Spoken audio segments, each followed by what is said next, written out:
నమస్తే, నేను మీ వసంత్. పవన్ పై hopes సన్నగిల్లుతున్నాయా? Defence లో పవన్ కళ్యాణ్ ఉంటున్నారా? జనసేన అధినేత పవన్ కళ్యాణ్ అధికారంలోకి వచ్చిన తర్వాత మాత్రం తాను అనుకున్నది సాధించలేకపోతున్నారు. లక్ష్యం కూడా ఎంత దూరంలో ఉందో తెలియదు, తెలియని పరిస్థితిలో ఉన్నారని తెలుస్తోంది.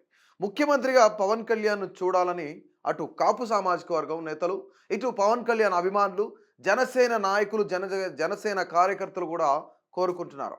కానీ పవన్ కళ్యాణ్‌లో అటువంటి ఆలోచన లేకపోవడంపై వారిలోనే చర్చ జరుగుతుంది.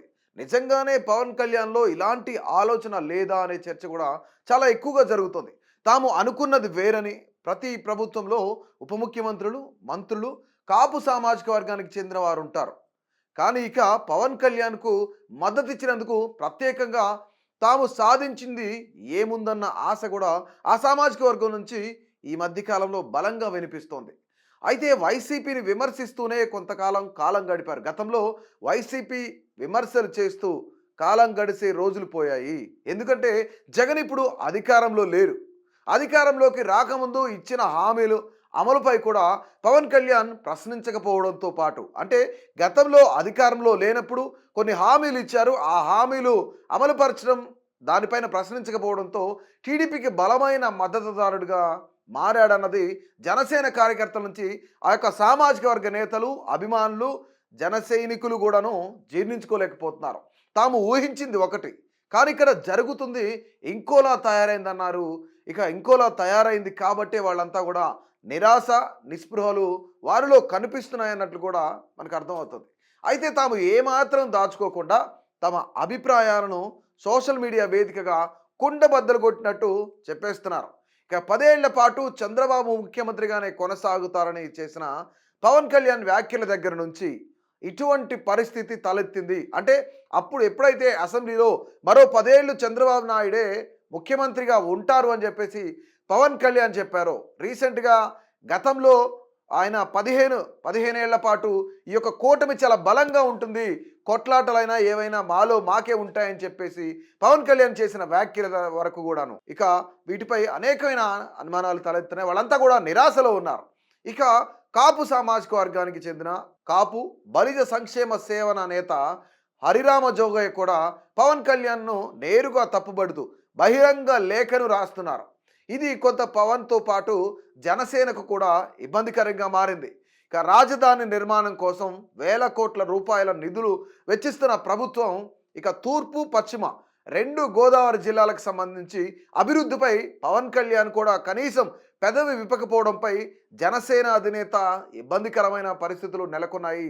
జనసేనకు ఇబ్బందికరమైన పరిస్థితులు, అటు పవన్ కళ్యాణ్ కూడా ఇబ్బందికరమైన పరిస్థితులు నెలకొన్నాయన్నట్లు తెలుస్తోంది. ఇక రాజధాని నిర్మాణం అనేది దశల వారీగా జరగాలని, అంతే తప్ప నిధులన్నీ కూడా అక్కడ వెచ్చించి మిగిలిన ప్రాంతాలకు సంక్షేమ పథకాలకు అందించకుండా ప్రజలను మోసం చేయడం కాదా అని కొంతమంది కాపు నేతలే ప్రశ్నిస్తున్నారు.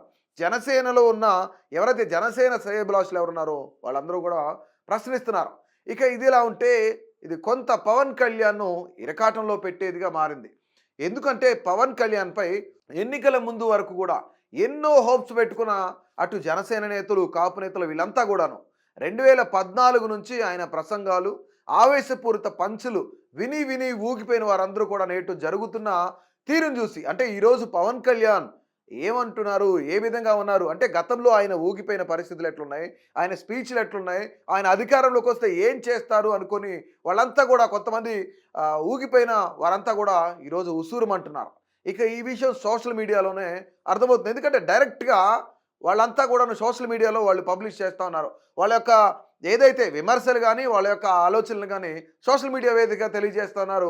ఇది కేవలం జనసేన నాయకులు కూడా చేస్తున్న పరిస్థితి ఉంది. ఇక ఎఫెన్స్లో ఉంటేనే పవన్ కళ్యాణ్ ఇమేజ్ క్రమంగా పెరుగుతుంది తప్పించి డిఫెన్స్లో ఉంటే ఖచ్చితంగా డ్యామేజ్ అవ్వక తప్పదని అంటున్నారు. ముఖ్యంగా రాజకీయ విశ్లేషకులు, రాజకీయ పండితులు కూడా చెప్తున్న పరిస్థితి అవుతుంది. ఇక మొత్తం మీద పవన్ కళ్యాణ్ అధికారంలోకి వచ్చిన తర్వాత వేరే లెవెల్లో ఉంటుందని అంచనా వేసిన వారికి నేడు ఆయన నుంచి వస్తున్న స్పందన చూసి కేడర్ అంతా కూడా డల్ అయినట్లే కనిపిస్తోంది. అటు కేడర్ కానీ, ఇటు పార్టీ నాయకులు కానీ, అటు సామాజిక వర్గ నేతలు కానీ, ఆయన అభిమానించే శ్రేణులు ఎవరైతున్నారో, అభిమానించే అభిమానులు ఎవరైతున్నారో వీళ్ళంతా కూడాను ఈ విధంగా నిరాశ పడుతున్నారు. కానీ పవన్ కళ్యాణ్ గతంలో మాట్లాడిన మాటలేంటి, ఇప్పుడు మాట్లాడుతున్న మాటలేంటి, పవన్ కళ్యాణ్ గతంలో చేసిన వ్యాఖ్యలేంటి? ఇప్పుడు చేస్తున్న వ్యాఖ్యలేంటి? గతంలో ఆయన ప్రవర్తన తీరు ఏ విధంగా ఉంది? ఇప్పుడు ఎలా ఉంది? గతంలో ప్రశ్నిద్దాం, ప్రతి ఒక్కళ్ళ కోసం ప్రశ్నిస్తా, ప్రతి ఒక్కళ్ళ కోసం నిలబడతా, ప్రతి ఒక్కళ్ళకి న్యాయం చేస్తా, ప్రతి ఒక్కళ్ళకి అండగా ఉంటా అని చెప్పిన పవన్ కళ్యాణ్ ఈరోజు ఆయన డిఫెన్స్‌లో పడ్డట్లు చాలా క్లియర్‌గా తెలుస్తుంది. ఎందుకంటే ఇక్కడ సొంత పార్టీ నేతలు అంటే ఆయన్నెత్తుకొని మోసిన, ఆయన ఆయన ఎక్కిన పల్లకి మోసిన ఈరోజు కార్యకర్తలు చాలా ఇబ్బందుల్లో ఉన్నారు. చాలా డల్‌గా ఉన్నారు. ఎందుకంటే పవన్ కళ్యాణ్ ఏమీ మాట్లాడటం లేదు, పవన్ కళ్యాణ్ ఏమీ చేయడం లేదు అనే పరిస్థితొచ్చింది. ఎందుకంటే వెరీ రీసెంట్‌గా ఏదైతే జనసేన ఆవిర్భావ దినోత్సవంకి సంబంధించి జనసేన ఆవిర్భావ సభలో పవన్ కళ్యాణ్ ప్రసంగం చూసిన తర్వాత ప్రతి ఒక్కళ్ళు కూడా రాజకీయ విశ్లేషకులు కూడా చెప్తున్న మాట ఏంటంటే పవన్ కళ్యాణ్ ఆ రోజు ఆయన హిందీ భాష గురించో, కన్నడ గురించో, మహారాష్ట్ర గురించో వీటన్నిటి గురించి మాట్లాడే కన్నా 100% స్ట్రైక్ రేట్‌తో మనం గెలిచామన్న పవన్ కళ్యాణ్ క్యాడర్ ఏ విధంగా ప్రజల్లోకెళ్ళాలి, ప్రతి నియోజకవర్గంలో గ్రామ కమిటీల దగ్గర నుంచి, డివిజన్ కమిటీల దగ్గర నుంచి, కాన్స్టిట్యున్సీ కమిటీ గానీ, జిల్లా కమిటీలు గానీ, పార్లమెంట్ కమిటీలు గానీ, పవన్ కళ్యాణ్ ఏ విధంగా పార్టీ క్యాడర్ ముందుకెళ్ళాలి అనేది చెప్పుంటే బావుండేది. ఆయన కేవలం ఏదో మిక్స్‌డ్‌గా ఉంది ఆయన మాట్లాడిన మాటలు. ఇది అభివృద్ధి పదంగా లేదు, అభివృద్ధి వైపు ముందుకెళ్ళే దానిలా లేదు. కేవలం పవన్ కళ్యాణ్ ఎటువైపు చూస్తున్నారు అనేది ఆయనకు కూడా అర్థం కాని పరిస్థితి ఉందని చెప్పేసి రాజకీయ విశ్లేషకులు చెప్తున్న పరిస్థితి. సో మొత్తానికి కూడాను పవన్ కళ్యాణ్ తీరు పట్ల, పవన్ కళ్యాణ్ యొక్క పరిపాలన పట్ల సొంత పార్టీ కార్యకర్తలే అసంతృప్తిగా ఉన్నారు అని చెప్పేసి జరుగుతున్న ఒక పెద్ద చర్చ. సో మొత్తానికి మీ యొక్క అభిప్రాయాన్ని తెలియజేయండి. పవన్ కళ్యాణ్ పట్ల, పవన్ కళ్యాణ్ పరిపాలన పట్ల, పవన్ కళ్యాణ్ స్పీచ్‌ల పట్ల, పవన్ కళ్యాణ్ మాట్లాడే విధానం పట్ల, పవన్ కళ్యాణ్ పరిపాలించే తీరు పట్ల ప్రతి ఒక్కళ్ళు కూడా మీ యొక్క అభిప్రాయాన్ని తెలియజేయండి.